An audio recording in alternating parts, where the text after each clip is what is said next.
Bonjour, alors déjà je voulais vous remercier pour tous vos commentaires et vos retours sur la dernière vidéo, vous pouvez pas savoir à quel point ça motive. J'ai plein de projets en vue, j'espère qu'ils pourront se réaliser si la pandémie dure pas trop longtemps. En attendant, j'espère que vous allez kiffer cette vidéo, c'est parti. Alors aujourd'hui on va pas parler de reptiles. Oui, je sais, c'est bon. Mais si vous me suivez sur Insta, vous devez sûrement savoir que j'utilise ce genre de dispositif. C'est une caméra à détecteur de mouvement qui permet de filmer les animaux à leur insu. En ce moment, vu qu'on est tous en confinement, les animaux sortent beaucoup plus. Du coup, j'ai décidé d'aller la mettre dans plusieurs forêts de ma région durant plusieurs jours. Et ce qu'on va regarder dans cette vidéo, c'est le résultat de ces 3 semaines de caméra cachée. Générique.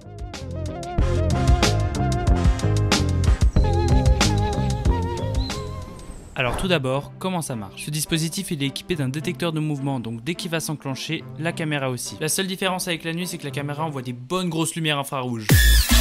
Bon, maintenant qu'on a compris comment ça marchait, on va pouvoir aller la chercher. Déjà, premièrement, il faut bien réussir à aller la cacher, sa caméra. J'essaye de la camoufler au maximum, mais après il y a toujours mon odeur qui reste imprégnée sur l'appareil, et ça c'est difficile à dissimuler.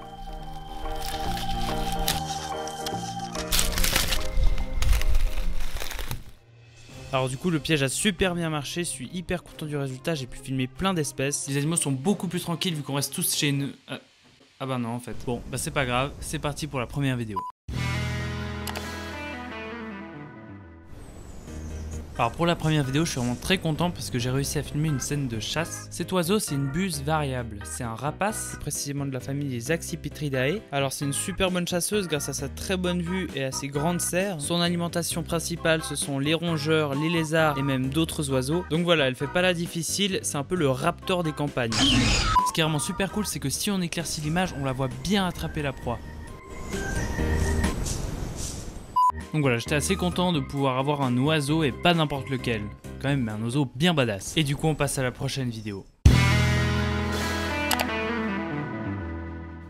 Donc la journée, ce qui est cool, c'est que la caméra elle filme en couleur, mais il faut pas se mentir, les animaux ils sortent surtout la nuit.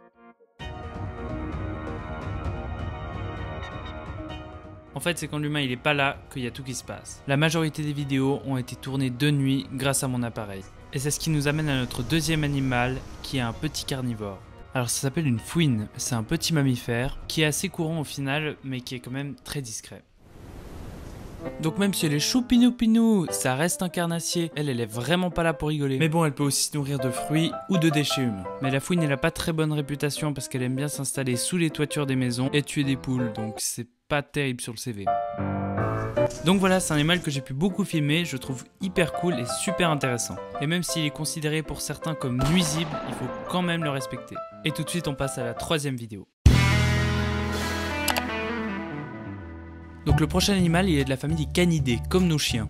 C'est tout simplement le renard.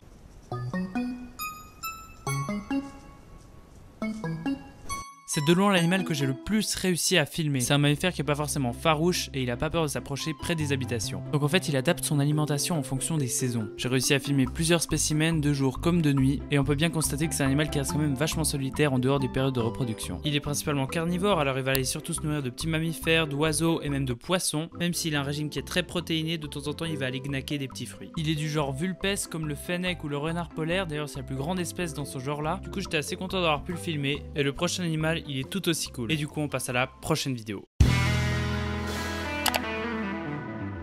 Alors ça c'est la première vidéo où j'ai réussi à le filmer mais honnêtement j'étais pas sûr de ce que c'était. C'est sur le second plan que ça s'est concrétisé. Alors le blaireau européen ou Meles meles il vit dans des terriers et ce qui est assez cool c'est que ça le dérange pas du tout de cohabiter avec d'autres animaux. Limite ça forme des gangs. Alors notre blaireau il fait pas le difficile, il mange de tout. Des champis, des baies, des escargots, des petits mammifères, des vers de terre. C'est un bon menu bien varié. D'ailleurs j'avais même réussi à trouver un crâne de blaireau. Voilà, c'est complètement ouf, on peut bien voir que la dentition elle est faite pour tout type de bouffe. Et rien que morphologiquement c'est déjà un animal un peu bizarre, voilà, un peu déséquilibré comme ça. C'est un peu un ours miniature en fait.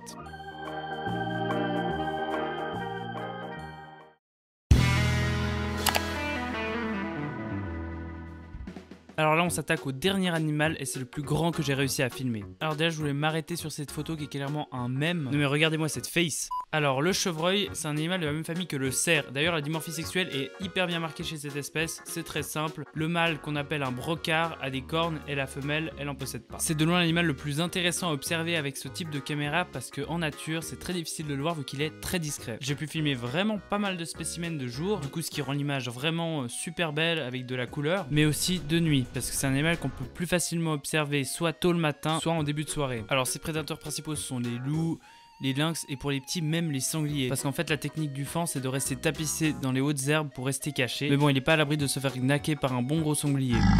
Il est le magnou. Donc voilà, on va gentiment clore sur cette magnifique espèce. J'avais posé cette caméra pour la série Costa Rica, mais il y avait un problème de carte SD et ça a rien enregistré. Du coup, vous imaginez pas le seum que j'ai eu. J'espère que cette vidéo un peu différente vous a plu. En tout cas, moi comme d'habitude, j'ai eu énormément de plaisir à la faire. Et en attendant les futurs projets, je vous dis à la prochaine. Ciao!